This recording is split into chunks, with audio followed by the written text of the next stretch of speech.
Hey guys, welcome back to the channel. In today's video, we're checking out Figure Fantasy, formerly known as Figure Story, so you might have heard of it like that. I've been looking forward to this one. It is in soft launch at the moment in Australia and New Zealand, and I believe it's due to launch at the end of the month, so not too long away. The other thing is, I know a lot of people get upset with soft launches and stuff like that. I believe this will have multiple servers.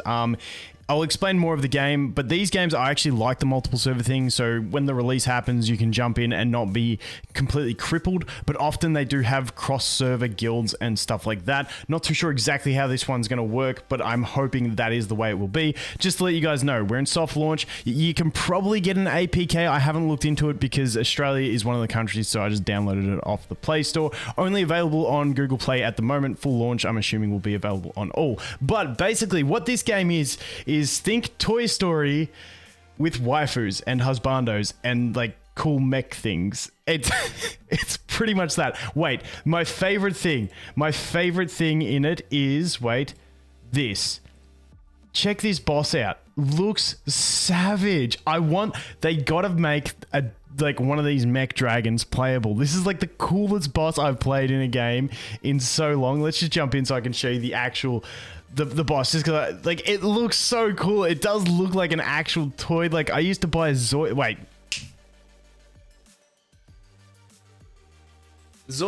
I used to build the Zoids and all that stuff. For anyone that is sort of around that 30 to 35 years old who collected Zoids and build them, it was an epic show. But it reminds me of that. It's just the dragon.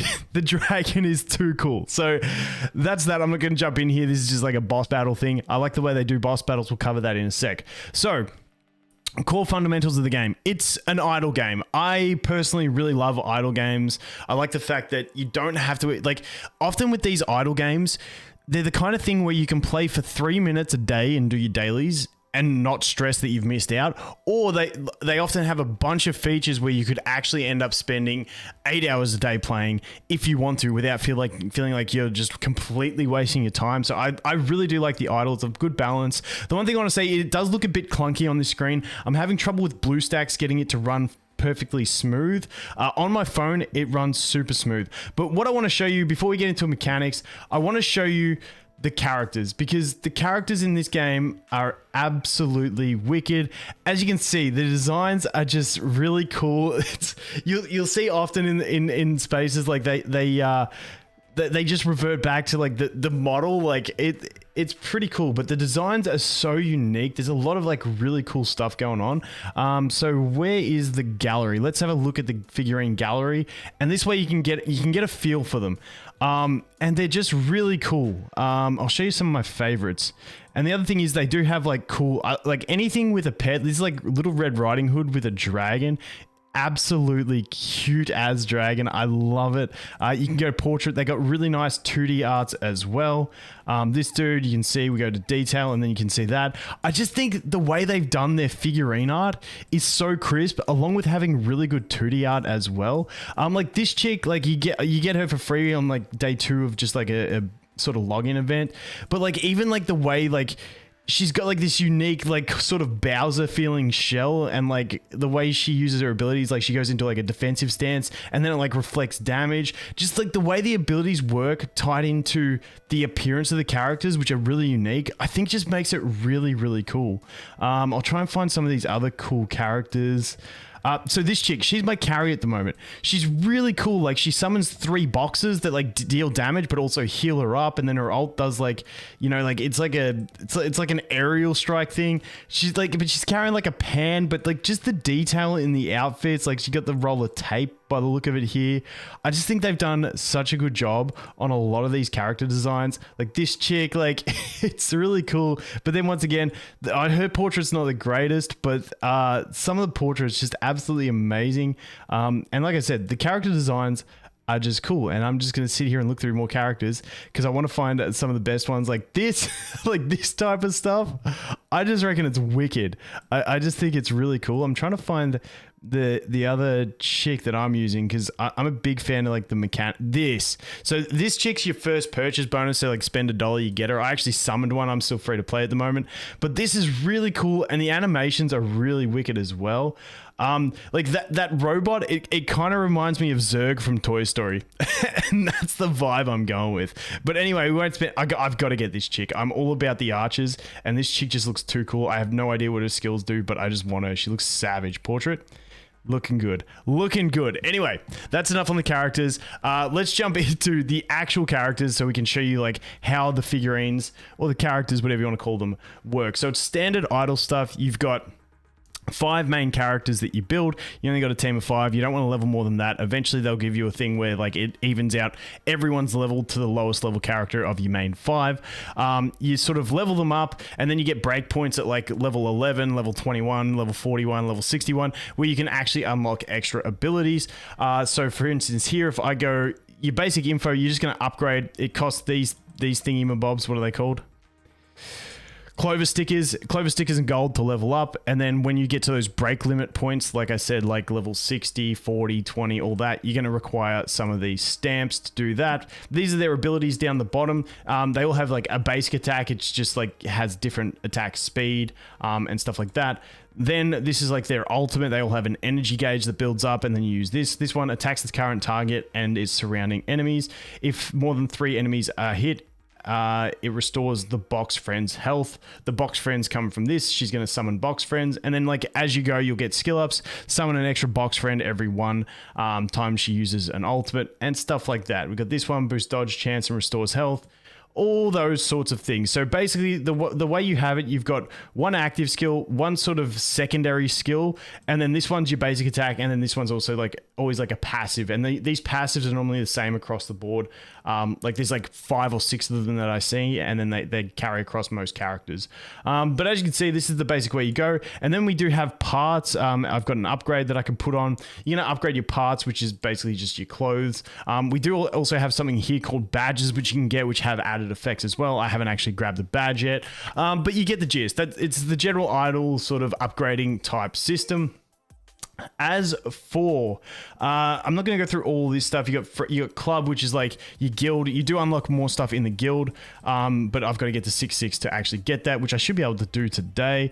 Collector list, gallery. You got this little wall that you can decorate, and this is where you keep your dolls basically. If it loads, there you go. Like there's my main dolls, and you can do some care and clean it up, and you get some goodies. I think, yeah, like that. And then you can level it up as well, and then I think you get more stuff along the way passively, but I haven't got anything to unlock here. But you can basically decorate your wall with all of your figurines, which is kind of cool. The cutscenes in this are really nice. Like you'll notice if you download the game and open it up, the first cutscene is actually really well presented. And as you can see, this screen has your main 5 characters. You can see my other 2 that I'm using in the back there. But if we go into battle, this is where the main stuff happens, and we'll take a look at what the actual combat works like. We'll claim that, and we'll just go into the battle. It's just one of those ones. It's just next stage, nothing crazy you have to do. You just jump into the next stage.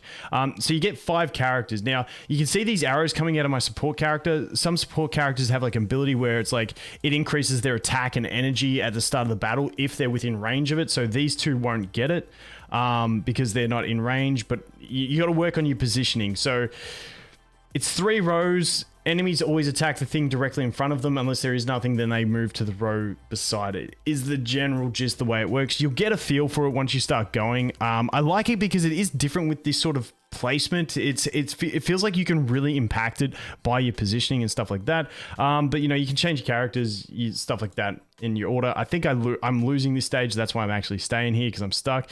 And like I said, BlueStacks is a bit laggy, but you can see at the start, I gave a buff to the 2 next to my support character. My tank is already dead because I need to level her up a bit more. You've got ultimate animations. Like I said, this looks so clean on my phone. I'm really, really struggling with BlueStacks. Honestly, I'm just struggling with every game in BlueStacks. So if anyone's got like good BlueStack settings, I've tried like everything. Let me know, because I really want to fix it. But as you can see, you get the cool ult animations, but you can turn the speed up. You can take the ultimates off so you don't see that animation every time, because even though they are pretty cool, you don't want to be watching that animation every time you do a battle, because it ends up taking too long. But they are pretty cool. I don't know, it'd be cool if they had one of those things where, like, you know, once a day you get to see them.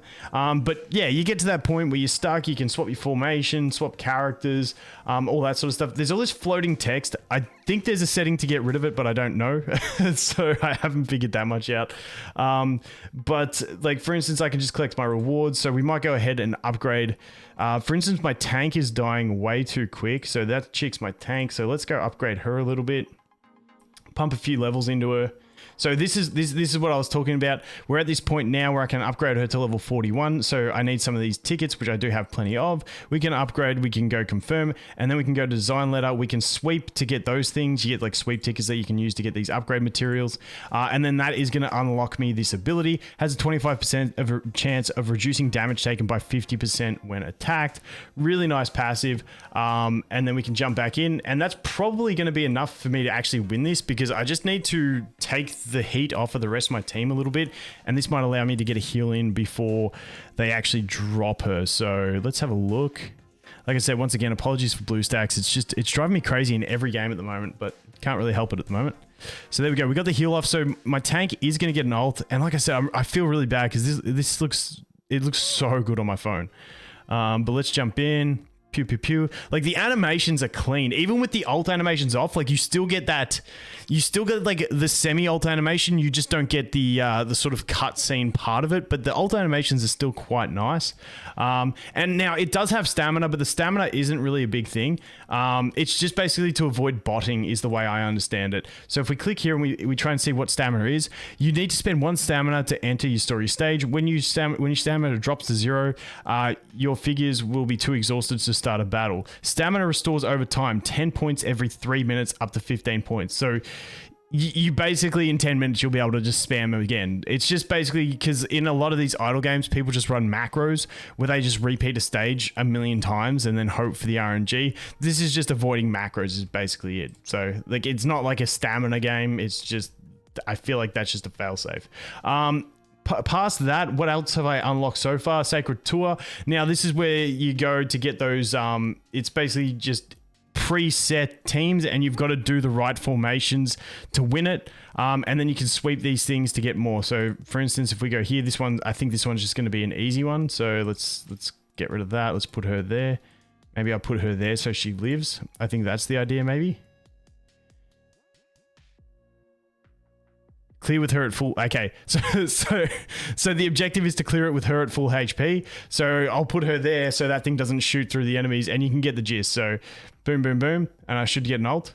Yeah, because it's just shooting forward. Literally, that's how easy that one was. They do get harder as you get through it, but then that is how I get the materials, and I can sweep these stages to go ahead and upgrade my skills. For instance, if we go over here, I'll just show you how that works, because I need to upgrade a skill for my main carry. So if I go upgrade over here, I'm not sure if I can do it yet, or I need to clear something further.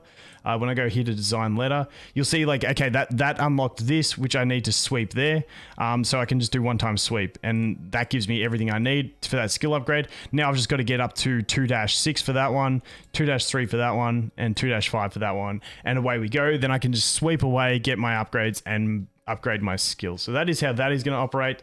Final battle is like your boss battles. I really like the way these boss battles work. It's like you beat it and you get to a certain point, and then like, so like when my first day I cleared number 1, and then I challenged number 2. I couldn't beat it, but you get rewards based on how much damage you do on number 2. And if you actually clear number 2, you get bonus rewards and move to number 3. And then you can keep attacking, and you can attack it as many times as you want per day to try and max your damage out. And then the next day it stays. And then once I think you get past level 10, it says you can start sweeping. But these are the 2 battles. This one's going to give you those limit break materials, and this one's just going to give you leveling up materials. So really cool things that you can do. But when I say you can keep attacking them all day, you have to do more damage to get more rewards, is the basic thing. But obviously that resets as well daily. Board Game Odyssey, this is like the one that I just did was like a labyrinth mode where you go from node to node, defeating enemies, getting buffs, and then you get some points at the end, and you know there's a shop to do with those points. Nightmare, I haven't actually gotten too far. This is like your tower mode, basically. Just think of like an endless tower mode, and that's what this one is. Same thing, you go in, do some combat, and go through that. I'll go into that actually in a minute, and we'll see if we can actually win a battle. And then Brawl Club is PvP. So I've only unlocked like the general PvP. Clear Adventure 13-1 to unlock this one. I'm tipping this is going to be like a 3-team versus 3-team, or maybe something else. We'll have to wait and see what this is, but normally they're like 3 teams versus 3 teams in those things. So we'll see how that goes. But let's just jump into Nightmare, see if I can show you guys me actually winning a battle. But like I said, I really like the characters in this game. I always love theory crafting in these games, so I'm thoroughly enjoying it. It's actually a really, really solid idle game, to be honest. So that's the boss. Let's bring this back here, because now that I've got my support in the middle, you can see that she's actually going to buff all of my teammates. So let's go ahead and hit battle. And in this tower, each battle you can actually choose like a little buff that you can get. So it actually like adds like that extra bit where like you feel like you can push further, because you can always pick a different buff and see if that works. Whenever your figures unleash, boosts their attack speed by 5%. All your figurines' basic attacks have 30% chance. Let's get some energy, because I want to ult faster is the idea. So you'll see my main chick at the front. She's my hyper leveled carry. She's going to drop some boxes. I really like her boxes attack. If she would... There they are. Like I said, BlueStack's just being absolutely terrible at the moment, so apologies for that. But those boxes continuously heal her and deal damage, but they also they take their own health to heal her up. But then when she ults, if she hits more than 2 enemies, or is it more than 3? Can't remember. She's going to heal those boxes up and allow them to keep healing her. It's some pretty cool synergies. Like I said, there's some pretty unique and cool abilities in this game that I really do like. Like the characters, just the uniqueness on these characters is really good. Like the most generic one I have is probably just like the Ice Witch chick, but like she's got like the snowman. It's like some Frozen shit going on, so I really like it.